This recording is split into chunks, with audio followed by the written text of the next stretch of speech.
All right, kids, I want to go over our assignment really quickly for today and kind of chat about that. So if we're in Moostable and, Google Classroom, we go to classwork and we know that everything is listed under the first topic of ecosystems. So in here was the Zoom meeting from this morning. Obviously, we're already done with that. If we click into remote learning, the Google Slides here, it'll kind of give us an overview of what we've done for the week and then what to do for today. So obviously here's Monday.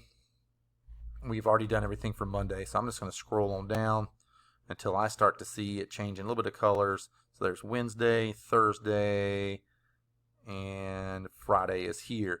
Now, obviously, we had a Zoom this morning, so we've already finished that. I didn't go over Nearpod slides because right over here is my review from yesterday.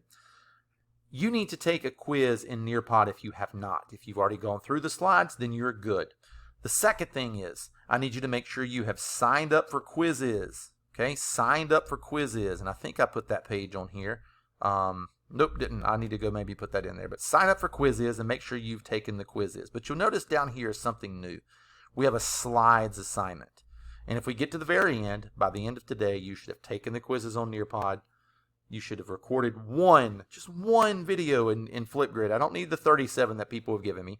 And signed up for quizzes and taken the practice quiz. But today you need to complete the Google Slides assignment and turn it in. Remember that turn it in portion is very, very important. And that's it. That's all there is for today. So we're going to look at the Google Slides assignment. Very easy assignment for today. You'll notice that the first slide is you do nothing. It's just the title slide. I've already written ecosystems for you because I'm just a nice guy. Here's your directions page. Each slide will have very specific directions. Go through the slide and complete the activity. When done, be sure to turn it in. Slide 1 as far as activities. 3 truths and a lie. You're going to look at this picture. 3 of these statements are true. 1 of them is a lie. You are to drag and drop the X over the lie. So you just pick the X up. And if this is the lie, put it here. If this is the lie, put it here. If this is the lie, put it here. If this is the lie, put it here. And that's all you have to do on that slide. Very easy slide. This one, obviously we see a picture of the sun. What do you know about the sun? I think the sun fits one vocabulary word very well. And there are some other things that I could put in there too. So tell me everything you know about the sun using your vocabulary words. 3 consumers, 3 of them. We have a lion, we have a cow, we have a bear. They eat very specific things, and that makes them a very specific type of consumer. That's what you're going to put in these boxes.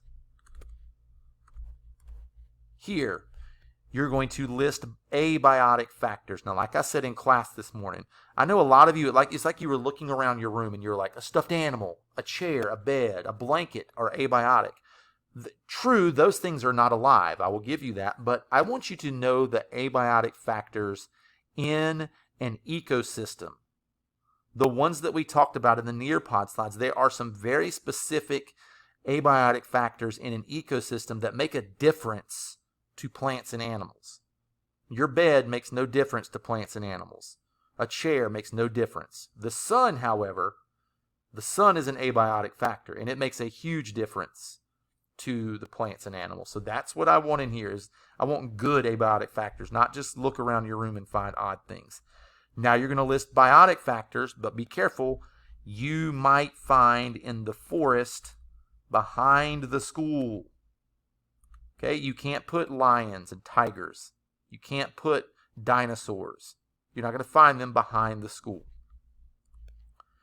Next, I'm looking at this picture of an earthworm, and it says, what's my job?